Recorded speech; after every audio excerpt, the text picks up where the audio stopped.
love those island boys. Little girl, use your head. They will tear you up like a paper toy. Oh, no, no, no. Yeah, yeah, yeah, yeah. Oh, no, no, no.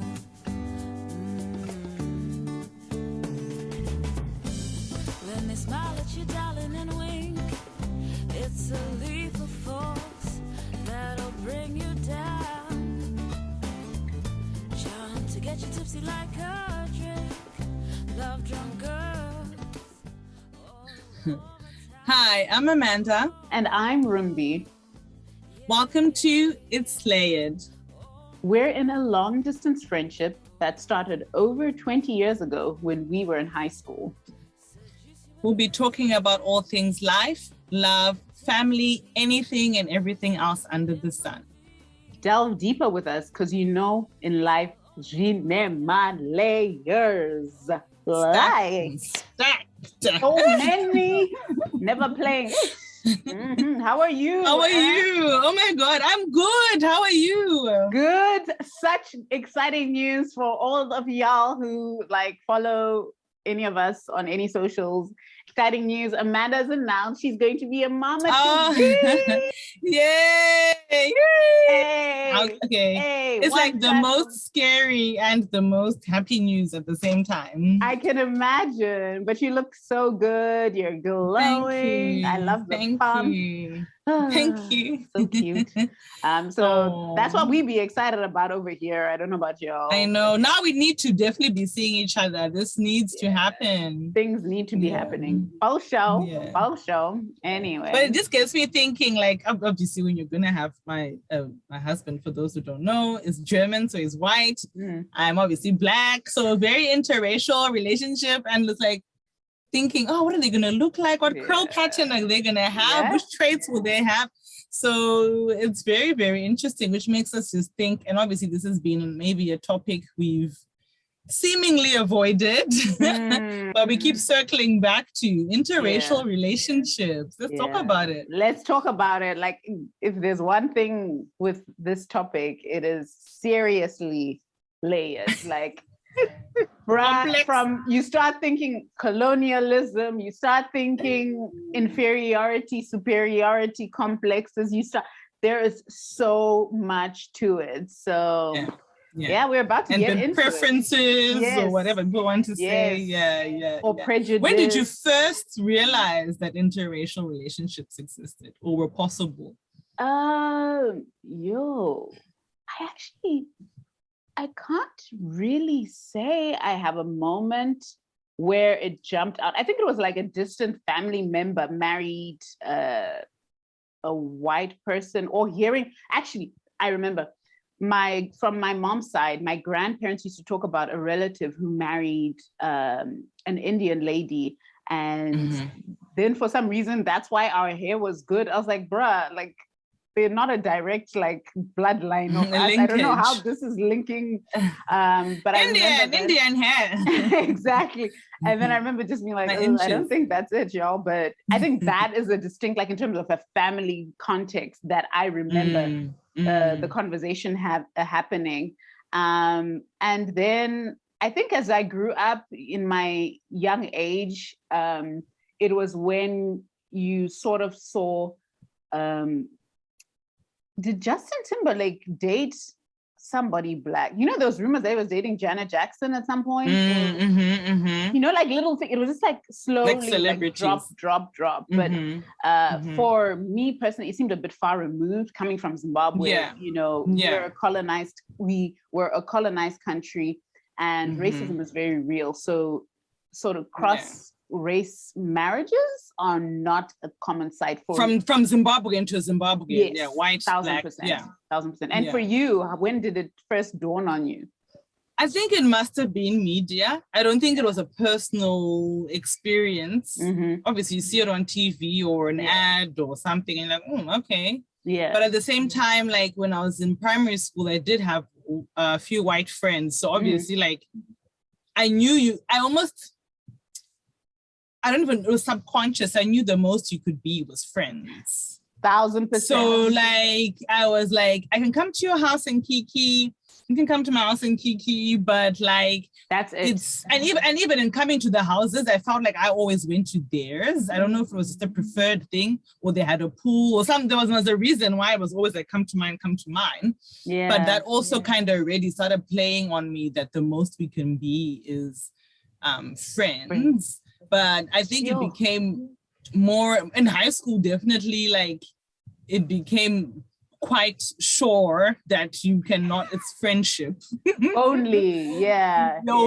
So I think I thought I knew it was possible. I'm not dumb, but then I like didn't think it was possible for me in a Zimbabwean context. Yes, 1,000%.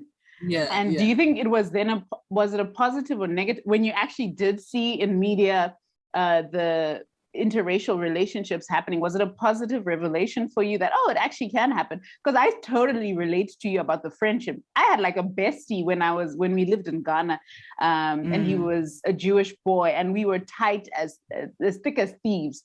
But it was just like your friends, right? Your buddies. Yeah. That was it. But like when you realize that relationships can kind of happen, was it in a positive way? Like, okay, that's nice, or like, how did you feel like when?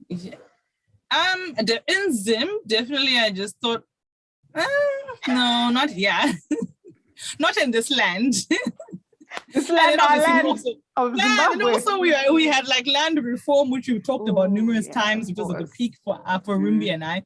So like, I think then it just made it like, oh hell nah, like this is not gonna happen. Yeah. But then when I came to Australia, obviously it was like, okay, now it can probably move more into that possible positive space, but I wasn't keenly looking for it.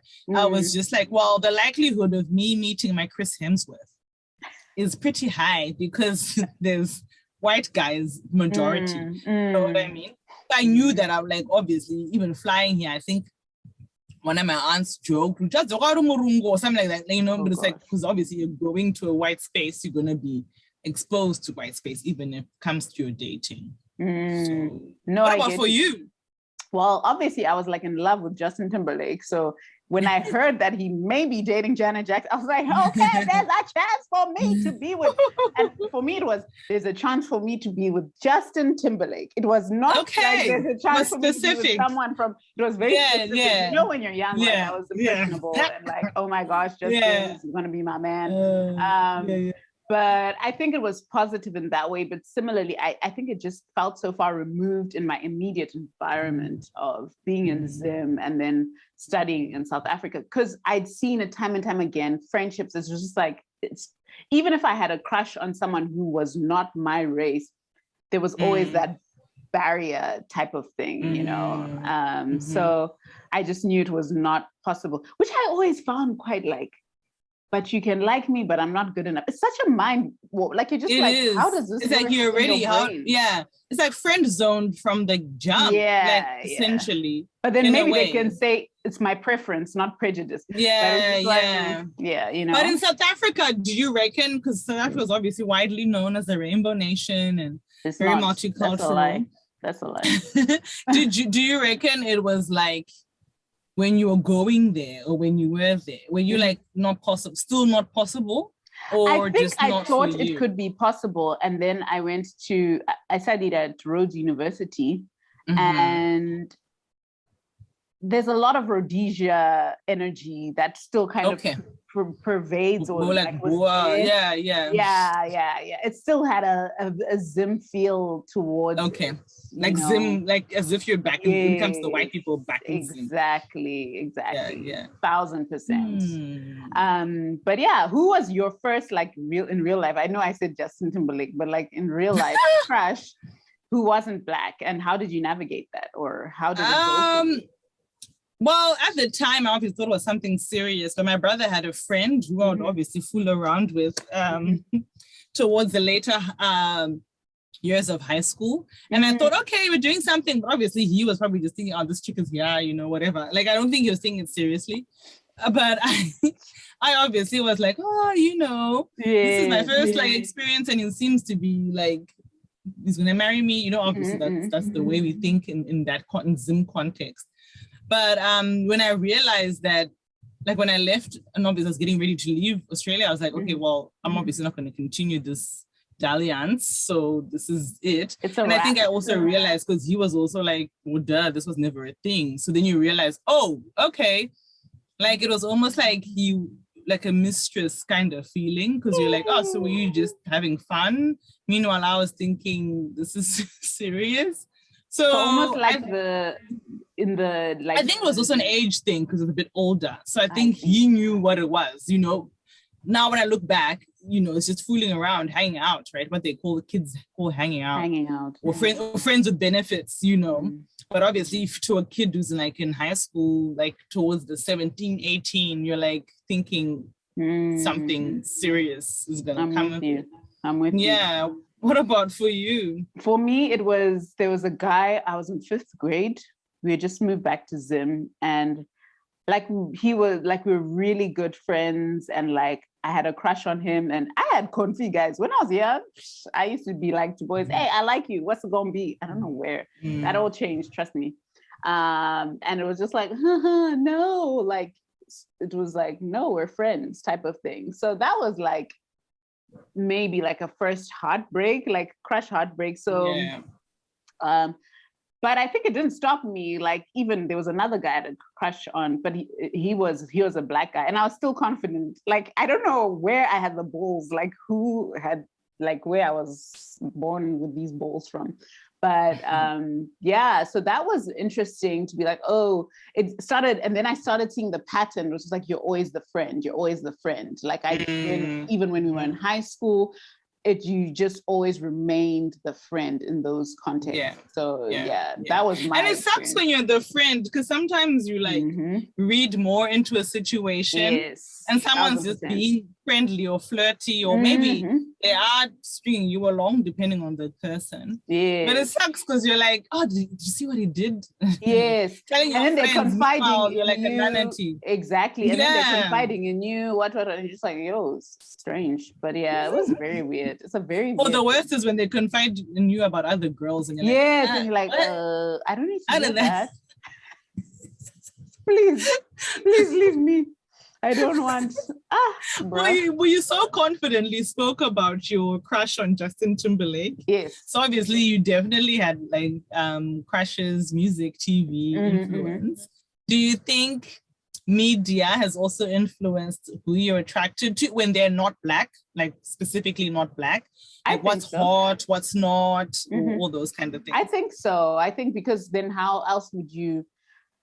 To be fair, when I was young, I was less exposed to media, and I think I just liked people because they liked me.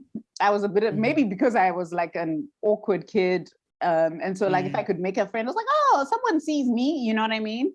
But I think media absolutely, definitely influenced, because it was like, okay, this is someone who you're drawn to. But I think media more so, you're right with crushes, you're attracted to them because they're doing something that looks cool for you. So my absolute first crush was Nick Carter from Backstreet Boys. So I flipped from Backstreet Boys then to NSYNC when, you know.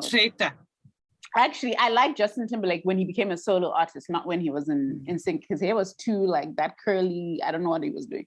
So, but I think it was because he was cool, and then they're singing the love song and romancing you with their music. He had the Black influence. Yes, the swag. When he became a solo singer. Yes, exactly. So I think it 1,000% influenced me on like, oh, this guy is hot. But then it's like, also you see it, maybe the whitewashing of media, you see a lot of images of this white person is good looking. Because think about it. I don't know if you watched I think you've watched the Netflix documentary about music. I forget the name. This is Pop. This is Pop. How essentially the format of Anna Backstreet Boys NSYNC came from Boys to Men, right? But they just didn't get that level of notoriety, and this was before the internet. So we would hear of but like who was playing on MTV on loop? It was Backstreet Boys. It was NSYNC. You get? So I think then that also filters through to you, or like, oh, that's hot, you know. But I don't know, did you have something similar, or would you No, say? definitely. Like, even though there wasn't social media, it definitely was still media driven. Yes. It's just that the media lasted forever. So if you had a magazine or an album out, we had it the whole year. It wasn't like so quick, but I don't think the notion of influence of celebrity has always been there. Yeah. You know, so magazines, obviously opening a magazine and seeing a poster of JC or Nick or whatever, you're like, oh my God, this is hot. But then you wouldn't see as many Black artists. 1,000%. So obviously, or we all liked Usher because that was the one who kind of cracked the one through, who broke, you know, So it was like, obviously media definitely influenced, or at least you felt like you could, like, you know, I actually remember distinctly when we were in high school, we had white girls who couldn't tell, white girls couldn't tell between two Black guys who's hotter.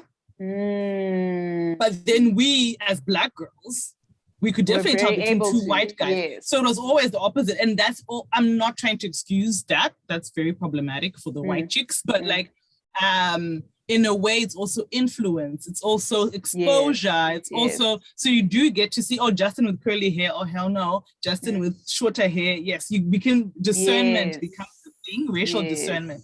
Whereas if you only see Asha, what's your barometer going to be? If you only see Nelly with his Band-Aid, what are you know, like, so I feel like media, then representation matters so much, because 1,000%. that to me is always my proof of it, because I'm like, how could I be so clearly identifying 100 white guys, but with the Black guys I'm like, you know, like, it's like, it's a problem. It's problematic. It's a problem. It's definitely a problem. Yeah. So how many, like, let's get, we get personal here, as you guys know. How many interracial relationships or situationships, or have you been in? How many do you know? If I say I don't have a number, people will be like, this chick is out in these streets. We be all night in these streets. I'm not going to give you my body count. I'm not going to be that personal, but definitely I've had an array. And that's because obviously when you come to Australia and then you come for uni, that's probably the most time when you have the most exposure to other cultures, because there's a lot of international students from all over the world, right? So I definitely was very keen and open to meet people. And even if it ends up being like friends with benefits or just friends, even, or you did go for a couple of dates and decide, nah, not for me, I definitely was always open to it, you know, whether you're whatever color. It was more like if I'm attracted to you. So obviously a lot of times I found myself doing a lot of firsts, like first Indian guy, or first, you know, like just even hanging out with someone from that culture. So I definitely didn't like shy away. And I know I have a few friends who are like, oh, I only like my man Black or whatever. And that's, I guess we'll get into that for them. But like, for me, I was more the opposite. I was more like, I just want to meet as many people as possible. And also coming from a small high school in a small little town, it was like, I went to the opposite, where I met so many people. So I was like, why would I now be limiting myself? So I would say, to say I have lots of experience sounds like, but I feel like I have ticked a few boxes. I went on a few dates with a guy from that background and this background. Yes. And can compare comparatively a bit more. What about you? I think similarly, I think I've always been able to see attraction in a lot of races. So like I've been on dates or had situations with, even whether it was a colored guy. For those who are not Zimbabwean or South African, colored is mixed race, but specifically from the area in Zimbabwe. And Africa. Also mixed, I think, like a few generations in. Yes, a few generations in.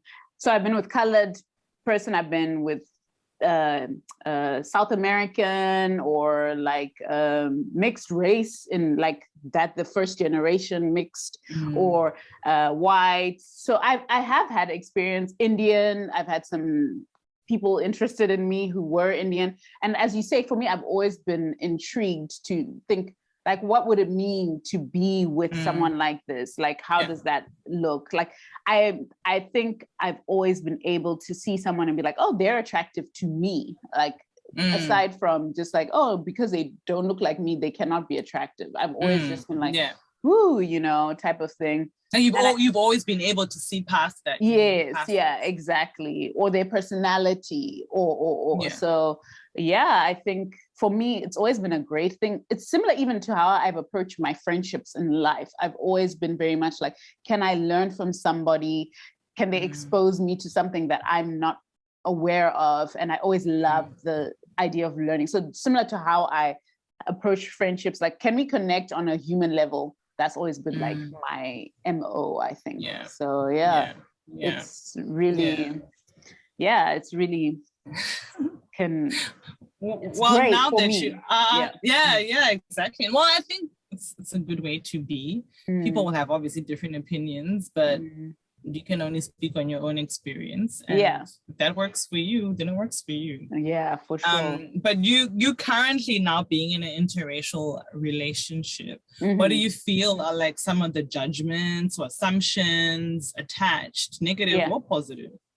I think the judgments go both ways, either from people like Black people, my people, or the other race. And then particularly now, because I'm engaged to a white man, I think there's elements of, on one end, people are excited because it's like, when I mentioned earlier, sort of colonization bred this idea that white is right, and like, which created an inferiority complex within, I believe, the Black community at large.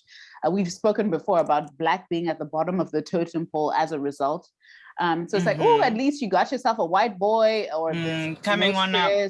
Come up, or they're more reliable or dependable than Black men, or do you get what I mean? Like, there's that narrative that people kind of feed, or like, oh, you're gonna have like mixed race babies, can't wait to see. And it's like, sure, of course, but like, there's kind of like, which scares me, because I don't want my children to feel like they are at some level above everyone else, or their cousins or their relatives. You know what I mean? So there's that side.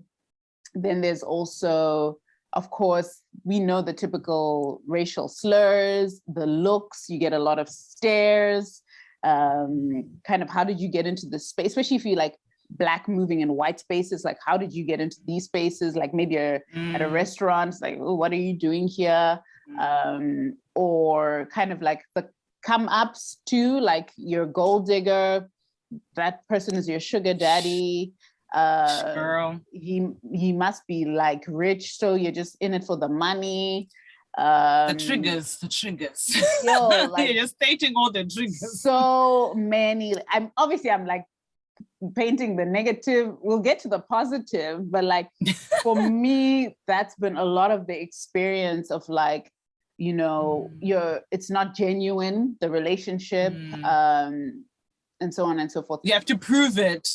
Exactly. Prove that, and you almost want to walk and be like, it's not like what you think. Like, you get what I mean? But you obviously can't walk around with a stamp on your forehead. And like, you can't be defensive, right? Because it looks like you're just, hiding something, like, makes it worse. Yeah. And so that's me. I don't want to like ramble on about the negatives, but I mean, this is a very real thing. Girl, ramble. The people need to know. Because I mean, learning and being better is also seeing someone else's experience. So if you're the type of person who calls out like, why do you like white guys? Why do you like this? And you never think how that feels to have that landed on you.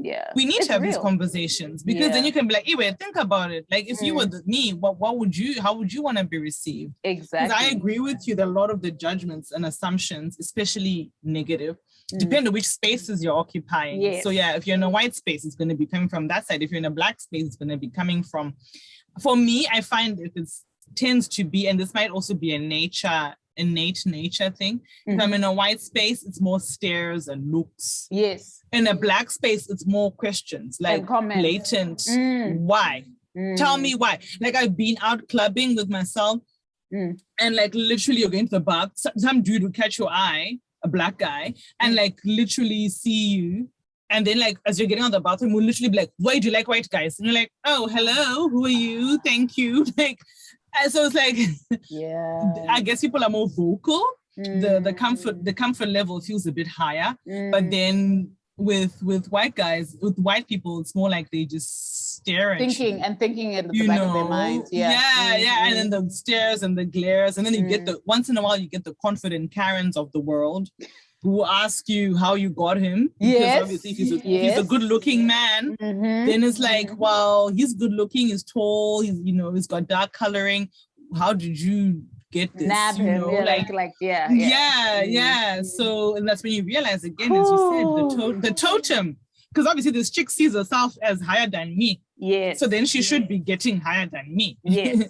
So it's like, or like for me, I get a lot of, and this is not even a judgment on anything, but I know when it's said, it comes with judgment. Like, did you meet online? Because it's like, y'all could not have met organically. Yeah, for sure. You two. So it's like, even though there's nothing wrong with online dating and meeting that way, the way it's said is like a dig. It's like, it can't have been natural. Maybe you.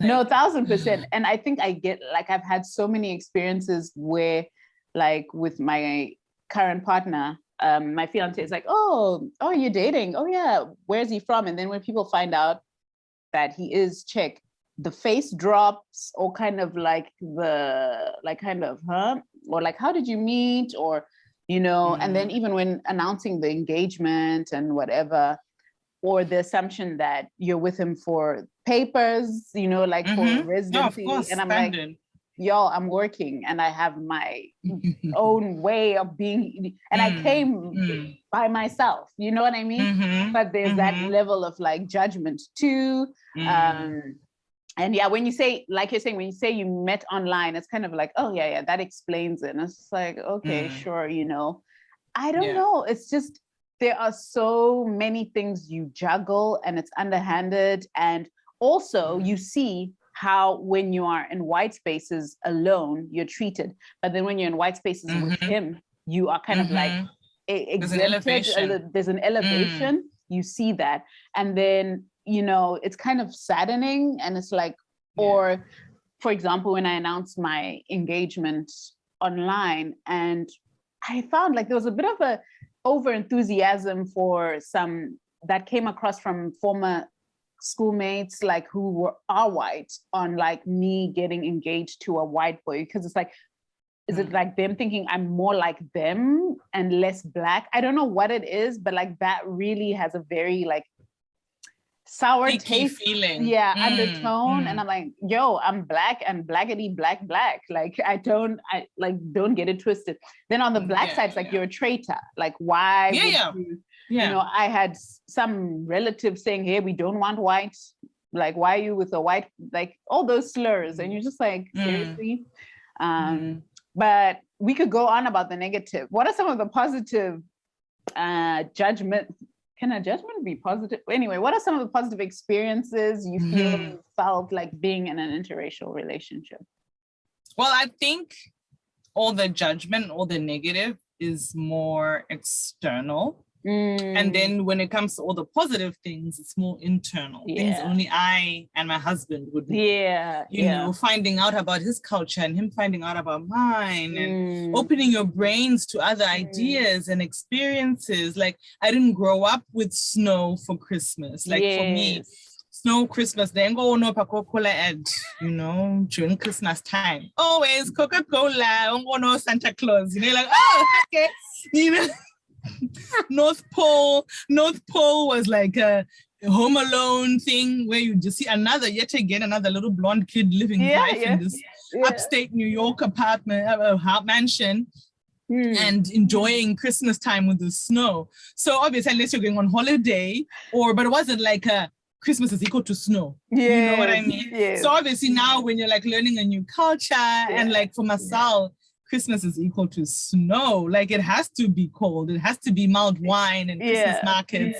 So that stuff is like fun to like absorb and learn. And then obviously when he comes to Zim and he knows about brides and goch and all that stuff, it's like, So I feel like if you're someone who's keen and curious to learn, it's like, it's cool to learn and not to assume something about people's cultures, but to actually get a window into like a front row seat into this life and try and incorporate some of the stuff that you might like, you know, so, or like a rich wine culture or cheese, or, you know, there's just so many little things that you pick up. So I feel like when I mention all the positive things, it sounds so like, but it's just because it's so, you're facing so much from everyone else, you like then realize that all the nice things are kind of just for you, which I like.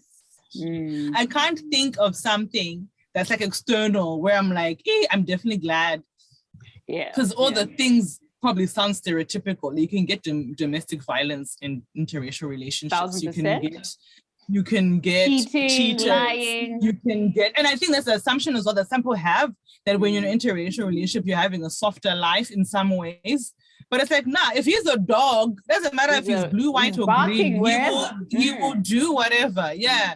So it's about being a good man as opposed to the, you know, I think it's just also because, as you said, colonization and all these things have pushed this narrative that, you know, maybe white people have a better family structure or a more stable family structure. Guys, but really, now when you're in it, you're like, it's everywhere, bro. Like I found out everybody's divorcing, everybody's like, there's nothing to do with race. Got problems. You know, everybody got problems. Maybe we feel ours more because we have an extended family, so you hear more. Yes, but the like they're also amplified. but then exactly. So I feel like all the things you'd probably think of to try convince someone to date outside their race is purely for your own self-development. Like you want something new, you want to learn about something, you want to expose yourself to someone else, perhaps do date outside of your race then. Because you know? no one would choose, and this is what, you know, I always think about, no one would actively choose to go through the amount of judgment and discrimination daily and just for fun. And you are just, you know, there's nothing there for you. There's obviously something really between the two of you. And ultimately, that is a relationship. It's what you have, the two of you. And when you're home, can you sleep well at night? Can you talk nicely? Are you punching each other or not? You know what I mean? So I agree with you 100%. And for me, something that is beautiful about, you know, being in an interracial relationship is realizing like, we are similar, even though we were raised in completely like some things. Do you get what I mean? Like we're like, we think the same. For sure. We see the world the same, even though we were raised in completely different parts of the world, and we have these core values and connections that really bind us together. And like we're like, wow, and that is beautiful, and it helps you realize, like, you know, a lot of the sort of injustices in the world, the wars, the fighting against each other because you're from here and I'm from here, it's like really null and void because there's so many things you can draw from each other that we're similar if you really want to know it. Isn't that humanity? Like literally. Exactly. Like, so I think that's really powerful. And I think like one of the things that I thought of from an external perspective is, if God willing, your families accept you both on each side, that is a beautiful thing to see, like your partner's family like embrace you or proudly want to have you in the family and treat you as one of their own. It's beautiful. And similarly, seeing my family, how they have embraced my partner, and like, you know, that is also beautiful because it's like these people who had no maybe real reference, like my parents grew up in colonization, like, you know, Murenga times, you know, and obviously they would feel aware about white people, but to be able to look past that and still, obviously it works because I'm their child, so it's different. But even then, I think that's also something positive. And I think like even delving deeper on that, I think unfortunately because interracial relationships are so visual, people forget that you can be Black and intercultural. You can both be Black 100%. And learning a lot from someone. You can both have the same, you know, like nationality. Like I could have married a white Zimbabwean and you probably understand more than my German husband does. But people would just assume because he looks white, he doesn't know. You know, so it's almost like it's almost like unfortunate that with interracial relationships, it's so visual. And I think that can sometimes be jarring to people. Whereas if I married a Kenyan dude, girl, I'll be learning a lot. Like I'll be like, 1,000%. so you guys don't call it Sadza. You know, you can go holiday on the coast. We're in a landlocked country. So it's a very different upbringing. So, but then because we don't visually look different, we're then treated a bit better by people who are judgmental. So it's quite sad. Totally. You're so right. It's, yeah, man. So moving on, I think that was juicy. I'm glad we touched on, like, some really great pointers there. But according to people like Dr. Umar Johnson, I don't know if I said it right, like Two Broke Chimbos brought up, if you haven't listened to that episode, be sure to listen. Black people should not date or marry interracially. What do you think about that? Pros and cons. Honestly, I don't think I should not have married my husband. Wait a minute, let me change. Thank you, Dr. Umar. But I think, like, obviously he's coming more from it's a whole argument of like, you're marrying up, right? So, or like marriage is not just about love. There's other factors to it, Black love. Like he's obviously a proponent for that, which is great. But I don't think people should be living in strict boundaries and strict rules and strict laws. Like, I don't know. It's almost like, how do we learn? How do we achieve that humanity you were talking about earlier? If we just stuck to our own, you know? So I don't think, it's not for everyone, but it's also not like something you should just rule out just because it doesn't feel right or look right. And obviously there's a lot of things to consider. I'm not going to make it sound flippant. There is. A lot of them come down, not maybe sometimes not even more so to race, but more so to culture. Like, can you guys blend your lives? And I think, as I said before, people just think just because you look different, you are different. But sometimes you might be much more similar than two other cultures that have looked the same. So it's I know some people are very, very passionate about, you know, marry Black, be, you know, you can't be pro-Black and marry outside your race. People do believe that, which I have a problem with. I would say, you know, with racism, and this is not an excuse, I'm not saying you have to marry someone who's on your race. We've spoken countless times, we're proponents of Black love and all the good things. With racism, a lot of the reason, and I feel the reasons why it takes so long for progress is because when Black people are shouting about racism from white people, for example, white people have become so accustomed to shutting off and be like, hey, that's your problem, we don't care, we are not listening. That's why it's so important to have what we call allies. Allies are white people or people of the more dominant race or more powerful race who understand the plight of the sort of oppressed race. And are able then to move in their spaces, white spaces, or whatever spaces their people are from, and educate their people around why it's not okay to think about Black people a certain way or behave a certain way. Yeah. What more powerful way to, and I'm not saying it's the only reason to be in an interracial relationship, don't get me wrong, but what's more powerful than being in an interracial relationship where you open up someone's eyes about your struggles and the plight of the Black person, and then they become more aware and then say, wow, when someone makes a comment, actually, you guys, you can't say that because it's XYZ. Do you understand? Yeah. Oh, so for sure. There's work to be done with building up the Black family and like holding ourselves in high regard. I'm not against that at all. Black power all the way. But there's also other ways you can work. Like we can all be doing something in our own we can all be moving into a more positive light. My question without pointing the finger. Yes, exactly. My question for you, Amanda, then, to say that you only date Black people, is that preference or is that prejudice? That's the question. Phew. That one in my layers. Because I think, or you only date white people, or you only date one race, or whatever. Yeah, whatever race. I think if it's the detriment of yourself, it's problematic. So let's just say there's Rumbi, Kasponono, looking good, you know, being supporting you, ride or die, but the only thing stopping you from pursuing that is she's black. You're white. Then I think that's problematic because it's like, okay, so you're going to shut yourself to someone who really is going to be there for you and really is going to, you know, be that wife or that husband to you just because of that one thing. But having said that, at the same time, I also still believe that we're attracted to who we're attracted to naturally. Yes. So also don't force the funk guy just because like I want to look for a white man. I'm tired of these black niggas. Like you look like don't just. If you like your black brothers, you like your black brothers. Yeah. Cool, so exactly.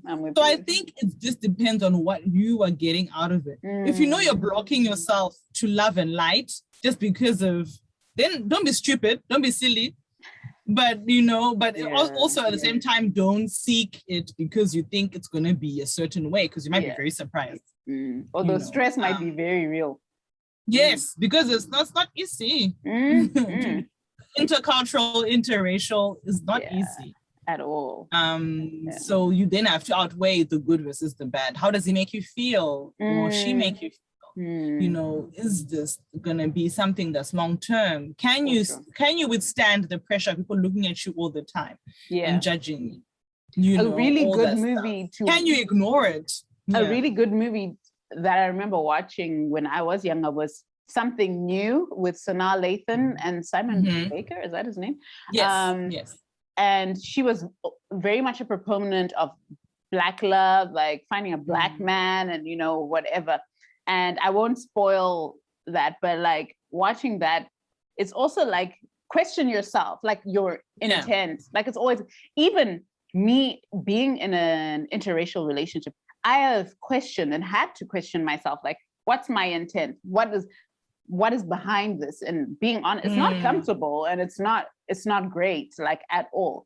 But it's always good, I believe, to question like why you believe so strongly about something or why you choose not to. Which space is coming from. Yeah. 1000%. What, you know, you briefly touched on this when you said sometimes when your fiance is there, you're treated a certain way, and then when he's not, another way. Are there any benefits that you could list or drawbacks that you could list for us that come with being in a more in a material space? Interracial relationships? Well, I mean, obviously me being here as a Black non-Czech citizen, access to whether it's a mortgage or access that's out of my reach. And you see it even like in service industry, whether medical or whatever, it's like they are able to be a bit more, I don't know, respectful somewhat because he's there. Obviously now I live in Czech, there's a language barrier ultimately, which adds to the layers of it all. But 1000%, it's like you feel like some places to walk in there by myself, I feel like, ooh, but then I'm with him. So it's like, they may look at me, but like, oh yeah, she's with him. Does that make sense? It's kind of like a cushion. You're allowed into the society, into the little group. Exactly. And I guess the disadvantages are, you know, sometimes it could be in your work, like people don't take you seriously. They're like, oh, she's just here because she wants to stay in this relationship, or it just serves her needs to be here with this. And I don't know how to explain it. Like there's so many little things, or you don't have problems or financial worries because you're being taken care of. Like I've literally had people say to me, oh, you don't have to worry. You have like, it's like your savings plan is your partner. I'm like, excuse me. Like, do you get what I mean? What if you earned more than him? Exactly. So there's a lot of that. I don't know. And at the airport, we've spoken about it, how you're treated alone versus when you're with them. The list is almost endless. And then obviously, I think on his end, the benefits he gets of being with me is that, he's, you know, sexual benefits, of course, like there's this stereotype about being with a Black woman, or like spicy, maybe I up his cool factor, I don't know. No, definitely. All that stuff, you know. So there's also that. I give their talking points. He seems more international. All those things. And for you, what have been some of your? Your experience is different because you guys live in Australia, maybe. So it's maybe a bit different. Yeah, I think obviously it's a bit different because we live, both of us live here as migrants. Yes. So this is not our home ground for either one of us, which obviously for you, Tom, it is his home ground. So maybe it's a bit different in that way. But having said that, because he looks the part, he's assumed to be the part. So unless Marcel opens his mouth or says his name or you hear his accent, people probably just think he's Aussie, right? So the assumption. So definitely the hospitality space is much better when you have, you know, because then they think, oh, you got money, or you're not going to steal in the shop, or the amount of times like I'll stand like right beside him, like not really next to him, but maybe especially in these COVID times, when about a crowd of people, I'll step a little bit aside and they'll be like, I'll be with you next, ma'am. I'm like, no, we're together. Like the amount of times I have to say that, the amount of times I have to, I'm naturally not a PDA person. Naturally, I think obviously it's something I guess it's not my love language, but I've learned, because obviously for other people could be, and for my husband it is. I've learned to become one, which is fine, doesn't bother me every which way. But I feel like sometimes when you're out, you almost turn it on because you're like, okay, if they see us holding hands, then I don't have to be explaining that we're together. You know, they know. They know. So sometimes like the PDA comes in handy. So it's like, I just feel like the advantages are so material and so should not mean anything, but they do, you know, because it's like he gives me almost like a license to be in some spaces, which is so annoying. It really gets me. I'm a proud Black woman. I don't need to be having someone else validate me. But unfortunately, the world is where it is. And like, it's just so frustrating. But having said that, for him, when he comes to Africa, how good is it to have a local? How good is it to have? So it's like, it always depends which spaces you're occupying, you know, like if I can hustle him getting cheaper drinks at a bar or whatever, like, because obviously when you're overseas and they see a white guy, they think, we're going to get money tonight. Then they see me with him. It's like a license for him to just be treated normally like every other, you know. So it works both ways. It's just unfortunate that the space we're in is, when we live in Australia, it's predominantly white. So maybe I feel it a bit more. But when we travel and we go to other places, he also feels it. And I'm his saving grace in those situations. The disadvantages are obviously just like, it's hella annoying. Like, it's like, why do we even have to be playing this mental gymnastics? As soon as you step out the door, like that's something people don't realize. As soon as you move out of your space, exactly. And I feel like you're juggling all the time. I've met and I've been with friends who've dated someone of the same race, and they're treated, their relationship is given more reverence and more respect. Meanwhile, it's like, okay, I've been with this guy getting close to 10 years, and I know we're always going to be like explaining ourselves. You know what I mean? Like I have a lady I know who's been married, interracially married, for about 25 years now. And she still feels those same frustrations that she felt, that I'm feeling now, that you're probably feeling too, Ruby, that people who have younger, like 3 months, 4-month relationship are feeling. It's like it will last with you for a lifetime, where you're constantly like justifying why you're with him, how you met, where you met, and it's like, why you're together. I love it when I meet people who act like it's cool, who act like it ain't a thing, who just ask us like a normal couple, don't make it a big deal.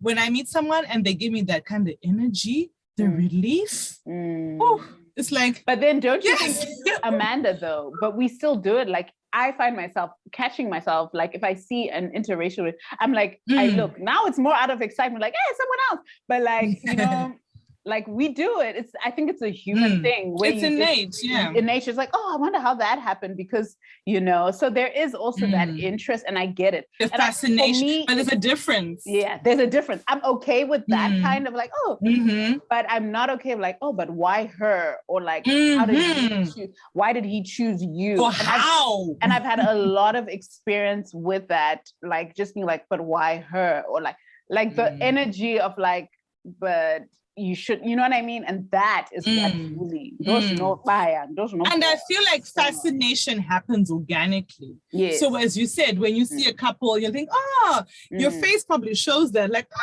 cute, or like, as if you're someone you're getting to know, it will come up in conversation. Yes. Oh, so you met in Spain. Oh, so you blah, blah, blah. Yeah. Whereas like with the other side, it's like direct. It's not protecting your feelings in any way.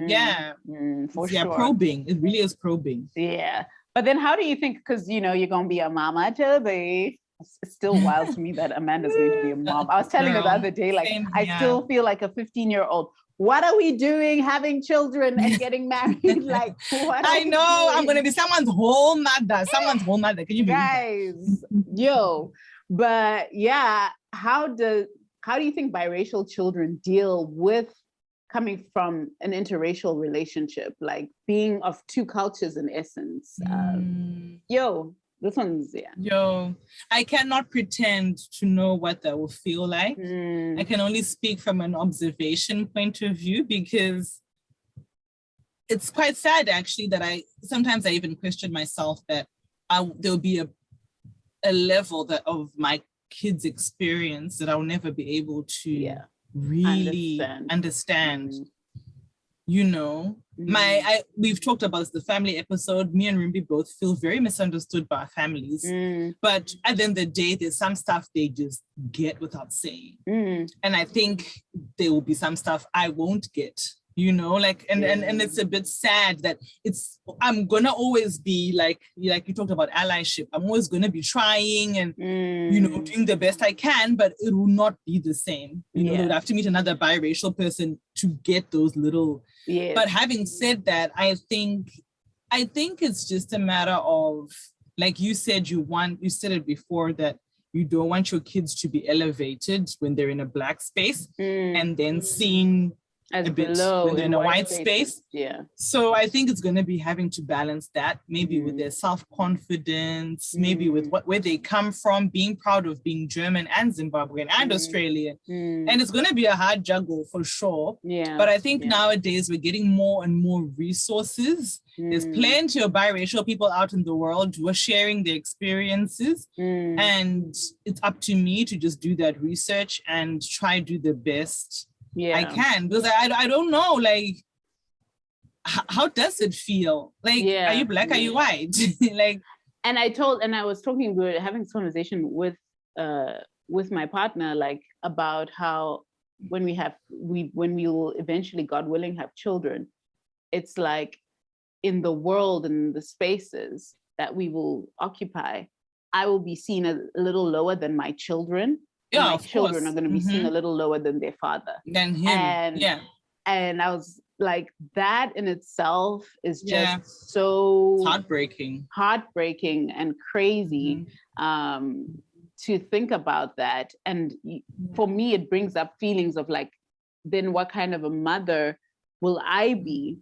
You know, trying to boost their confidence, like you're saying, in white spaces, and then in Black spaces, like trying to hold them accountable to being, you know, respectful and treating everybody, you know, with a level of it's such a juggle. And, you know, people say that intercultural and interracial relationships are a lot of work, and we hear and they're like, yeah, it's a lot of work. And people sometimes see it like, you know, as Black people, it elevates you, but the level of complexity that it comes with is so intricate that it's a constant game of education, of understanding, listening. You know, there's a constant conversation around that.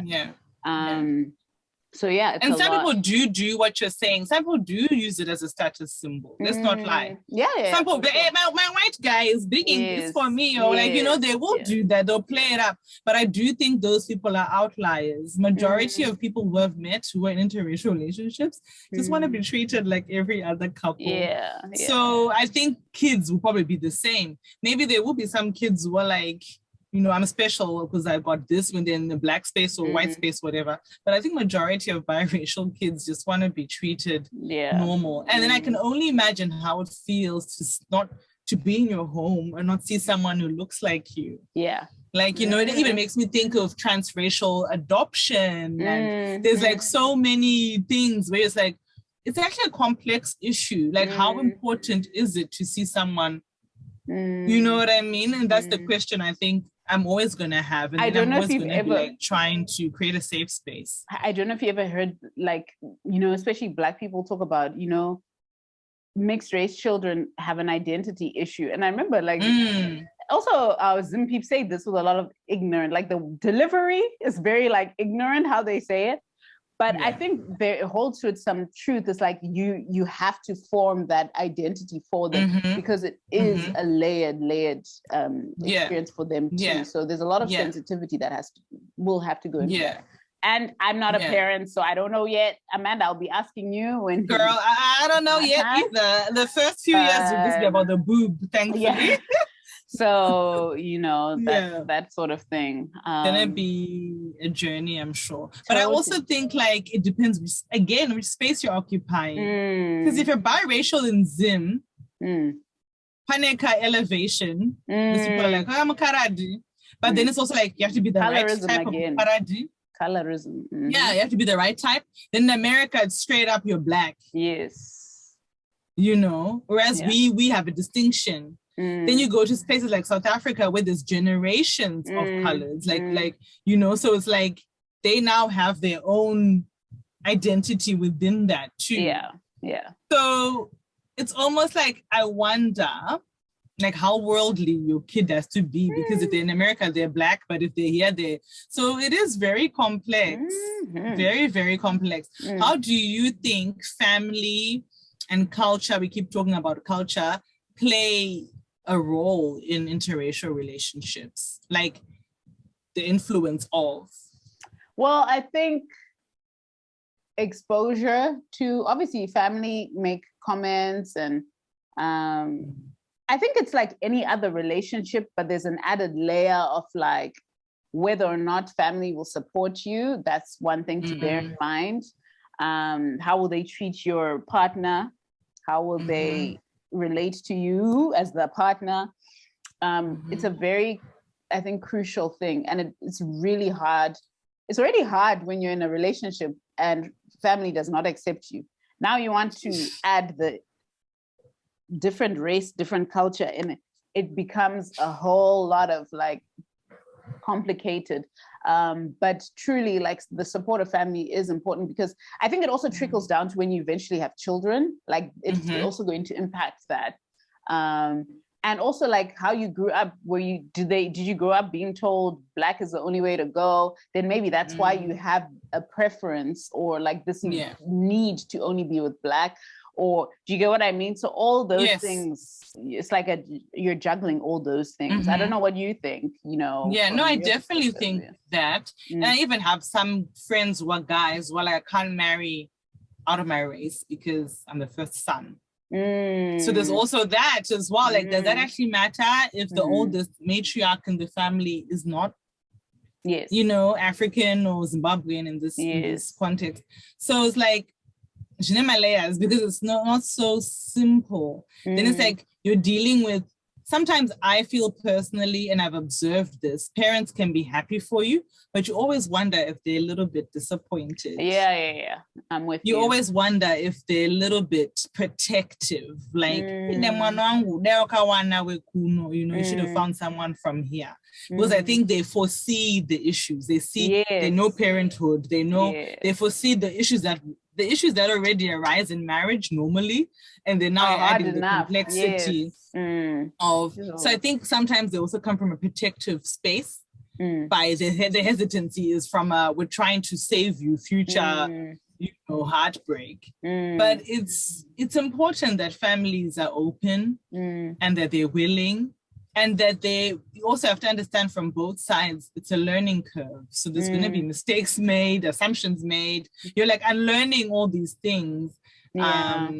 But I think if you're willing at the end of the day to keep supporting the couple as you would normally, even if they're the same race, then that's what really matters, I reckon. And I think family is complicated. It can be complicated even when you are the same race. We all know the conversation about, mother-in-law, mothers-in-law. Exactly. Sometimes it's actually better if you're not, because you might lose those subtleties. You might not see the digs. Or if it's like, obviously my husband's family is German. So if they were to say something rude to me in German, I probably be like, whatever. Don't know fly over my head. So sometimes maybe it's saving us, and sometimes. And how would you say then allyship plays into interracial relationships? I know I spoke a little bit on this, so I'm curious to hear your take on that. I do think it's important, because then it's like, especially as you said, if I'm from the oppressed race or whatever, then you need allies to teach people and also be a voice for us, So I do think like, and Marcel has had these situations a lot of times where people like laugh at something or call like people monkeys or say something that's so off, and he's like, I can't just keep quiet, I have to say something. And a lot of times they don't know he's with the African woman. So obviously it's a learning curve for them too. Like, oops, you can't just assume. Kuti, my experience is your experience. So I think it's very, very important to, and it takes guts. It takes guts to try to teach people, because there's some ignorant people out there. And sometimes it just doesn't fall on people's ears, like especially Black person to non-Black person. It doesn't register, because it's like, I don't know what you're talking about. You know what I mean? But like, that's really the key point of having allies, is that people speaking to each other. Like for instance, when I mentioned a family member making race like comments against my partner, it was me and my people who had to call out to just be like, yo, you can't say that. Like, how do you expect that makes them feel? Because if it had been him saying, hey, don't talk to me like this, she'd just be like, okay, whatever. He's but just like, angry, it's me saying like, that's out of line. Like, what does that even mean? So 1,000%. I think it's always tough when it's someone in your friendship circle. So obviously people are very opinionated. And then like, I've had it a lot in my actual friendship circle. People who are close to me say, rungu. She likes them white. And it's like, okay, wait, hang on. You know my dating history. You know me. You know the men who so happen to fall for me. Like, it's a two-way street, right? I fall for someone, they fall for me. If I want a Black guy and doesn't want me, what am I meant to do? Just gonna sit around? Exactly. For him to maybe like you. So I had to do a lot of calling out. I had to do a lot of education in and around that. And you just realize people say it so flippantly and as a joke, but it's like, we can't have those types of jokes anymore. It's just. But don't you think too that people then start feeling protective of you? Oh, you like white guys, but it's only when you are chosen.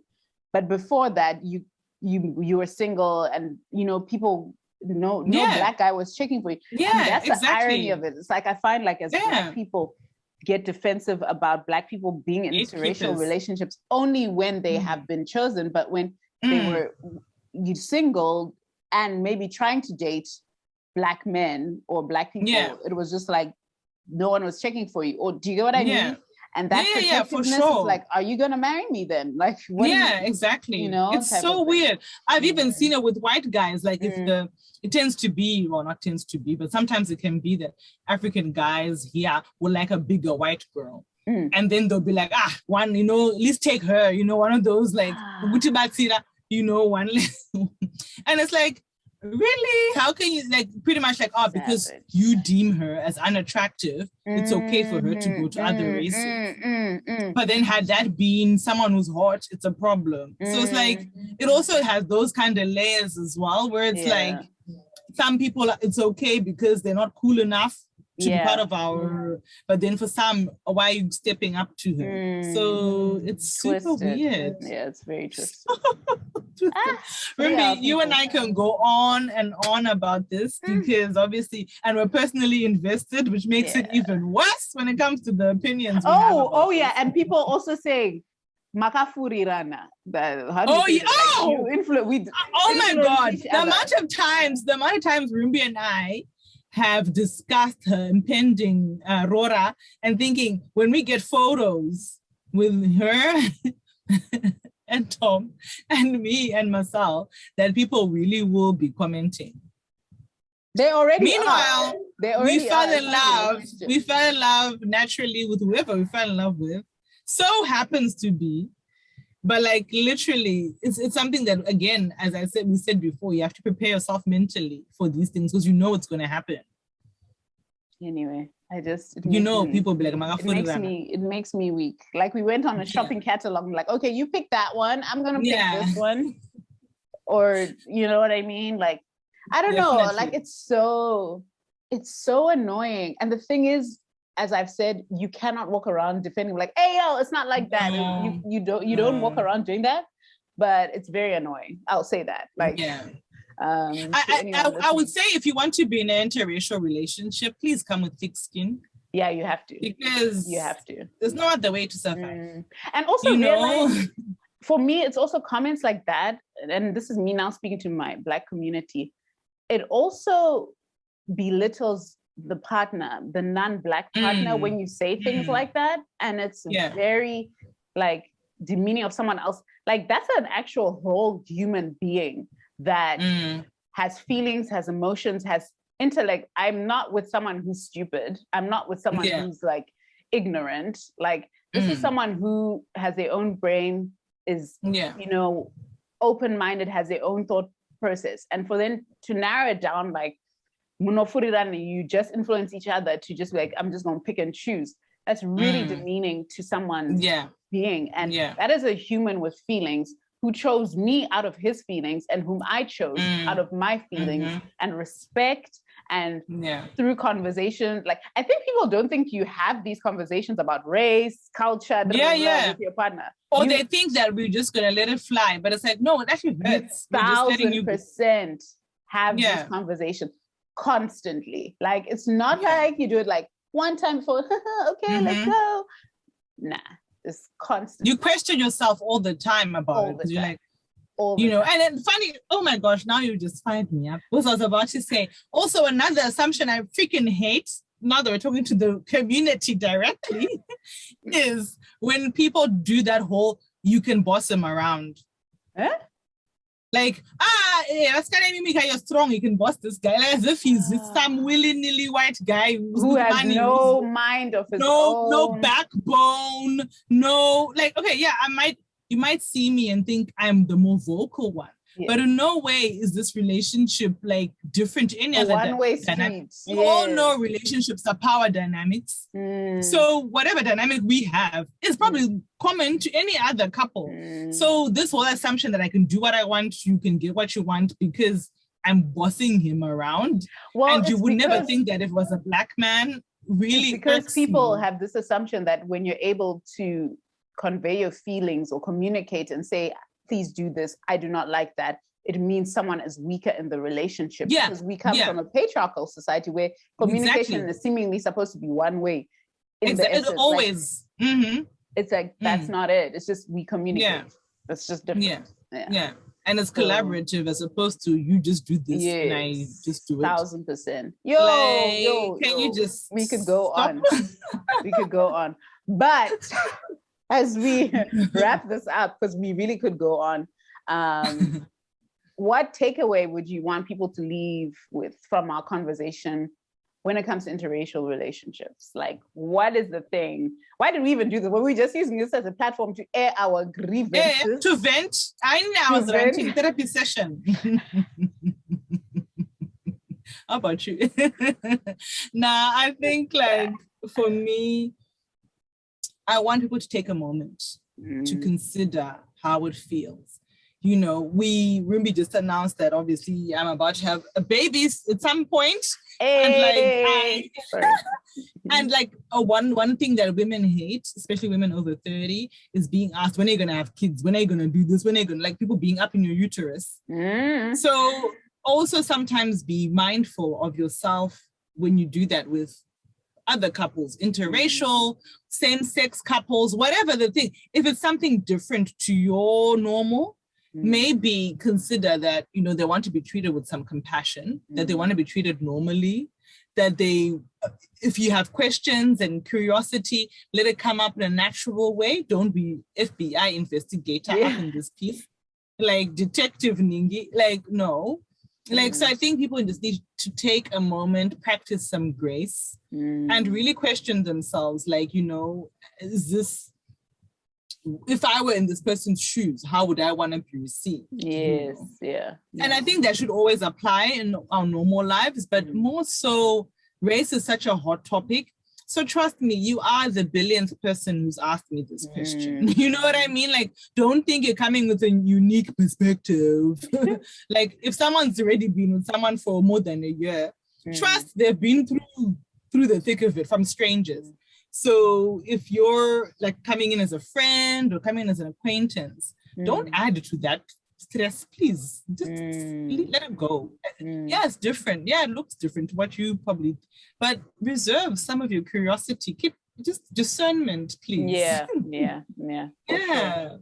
I agree completely. And I think too, it's to let people know that choosing to be in an interracial relationship is not a cop-out. It actually comes with an added layer of, like, as we've already explained in many ways, complexity.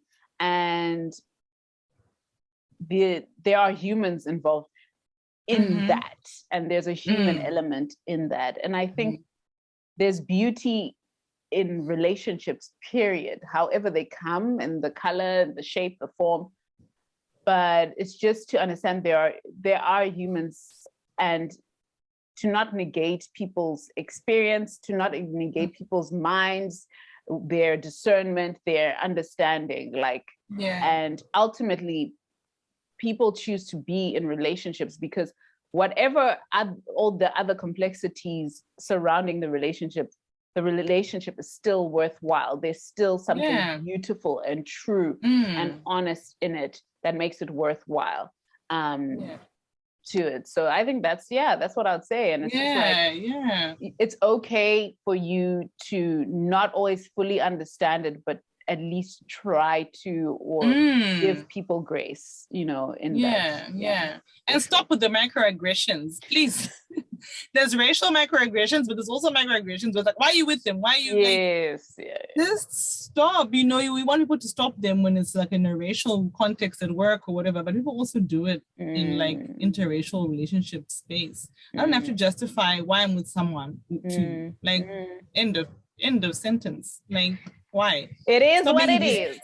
You're saying these jokes, like, it's like, stop it. If you wouldn't like it, then don't do it to someone else. For sure. Awesome. We're doing. It's been a long conversation. Oh my gosh. So this week, Rumbi, for our Zim shout out, who do we have? For our Zim shout out this week, we just thought we would give a big shout out to King Kandoro. He is a Zimbabwean comedian. He's a creative director for Madorofia Republic.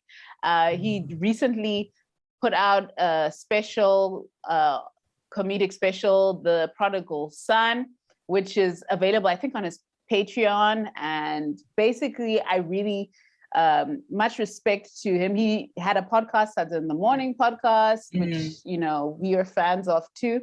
And just mad respect to Zimbo's trying to put Zim on the map, especially in the field of comedy, where we haven't really had much like kind of exposure there. I think he also just did a special in the UK with Celeste Ntuli as well. So it's really just got to give props if you want to check him out. He's on Instagram at King Kandoro Live. He's also on Twitter And yeah, find out more about him, support if you will. But we're all about celebrating, you know, our people trying to do things and shift things around. So yeah, shout out to you, Mr. Kandoro. Yay! Shout out to you. Excellent. And thank you so much, everybody, for listening today. As always, let us know what you think. Share your thoughts and comments. We are here for it. Thanks, Amanda, as always. Mama to be. Thank you, Rimbi. I know like we couldn't even like scratch the surface with such a complex topic. Yeah. But thank you for your vulnerability. Thank you for opening up. I think that's the only way forward for people to really delve and understand some of these things. For sure. I'm really, really grateful to have had this conversation with you. Likewise. And we will see you in our next episode. Take care of yourselves, everybody. Love you. Bye-bye. Bye.